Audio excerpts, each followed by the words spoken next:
大家好，我哋係心思，相信大家都試過喺社交平台度放閃，想象一下，若果你見到你老公或者男朋友喺度放閃，但係隔籬嗰個唔係你，咁你會點處理呢？今集隔籬部門 Peter 俾人踢咗一張親密照，佢女朋友現在要同佢反台，話要分手咁話。我哋就透過一本丹艾瑞利寫嘅《唔信》呢一本書，想睇下 Peter 可以點樣做。不過佢都幾頭痕啊！呢個故事絕對係一粒大花生。記得按個讚，分享俾朋友，又或者訂閱我哋嘅頻道，等多啲人可以聽到我哋嘅故事啦。今日飲茶又係成班男同事。我哋今朝見到會計部嘅 Peter 苦口苦面，所以就揾佢出嚟飲茶，睇下係咩事。其實係我哋想剝花生，係 Peter 話唔好叫埋女同事，咁就令件事更加有趣啦。原來 Peter 俾人喺 IG 度踢咗幅相，俾女朋友見到，幅相係 Peter 同另外一個女仔面貼面嘅大頭相，應該係喺一間餐廳度影嘅。兩個人笑得非常之開心。最大嘅問題就係個女仔踢完 Peter 之後，仲寫咗一句話：多謝你溫馨的一個夜晚。咁就死得啦。Peter 試過同女朋友解釋，話佢哋冇嘢，佢女朋友就話已經問過啲愛情諮詢網站，話佢哋一定有路，坐實咗 Peter 出軌，同 Peter 分手，當日即刻執嘢走人。聽到呢度，我就諗起丹艾瑞利寫嘅《唔信》，作者丹艾瑞利係杜克大學心理學暨行為經濟學名譽教授。佢喺2020年新冠疫情期間見到好多唔信嘅現象，例如陰謀論泛濫啊，所以啟發佢寫呢本書。所謂唔信就係錯誤信念嘅意思。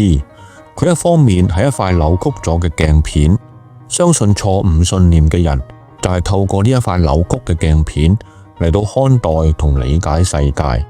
佢同一時間亦都係一個過程，透過呢個過程可以將一件事轉變成為一個錯誤信念。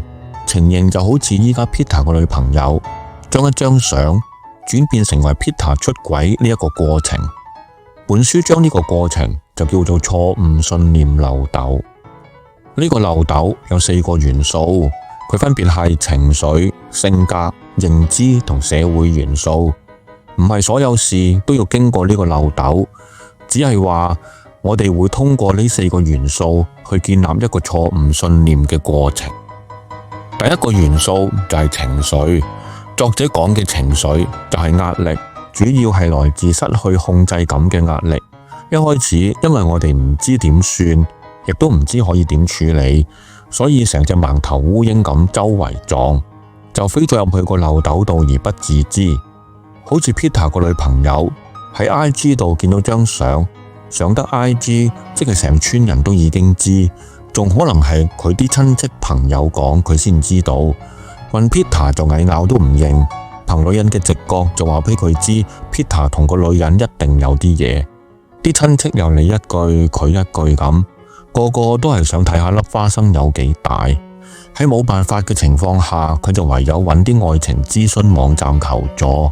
網站只係講流量，所以親密照就等於劈腿，踢埋就即係向大婆示威，咁仲唔搶眼球？第二個元素就係性格。作者話一啲人嘅特質特別容易墮入呢個漏斗，譬如多疑或者缺乏自信嘅人，就好似 Peter 個女朋友，佢嘅性格就比較冇自信同多疑。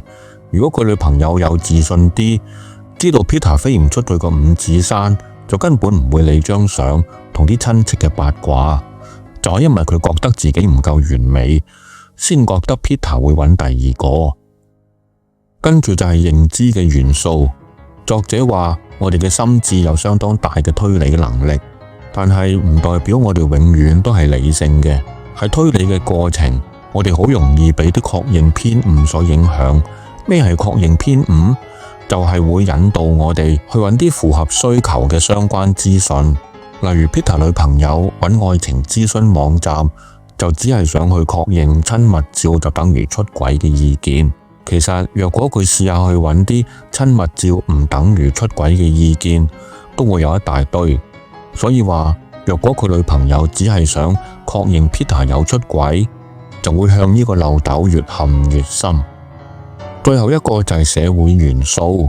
作者話我哋唔可以活喺一個與世隔絕嘅世界，我哋某程度都要得到我哋嘅親戚朋友所接受。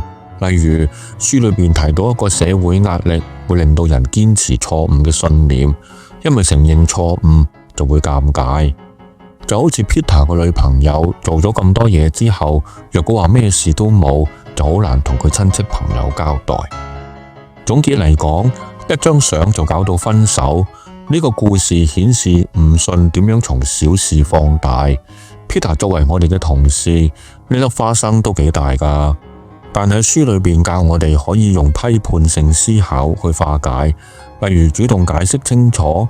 其實本書仲有好多有趣嘅細節，例如話用批判性思考去對抗社交媒體嘅假消息，同埋瞓下覺喐唔到，係咪俾鬼責？有興趣嘅就買本書嚟睇下啦。如果你有啲類似嘅八卦故事，又或者唔信嘅經驗，歡迎留言分享。我哋下次再講啦，再見。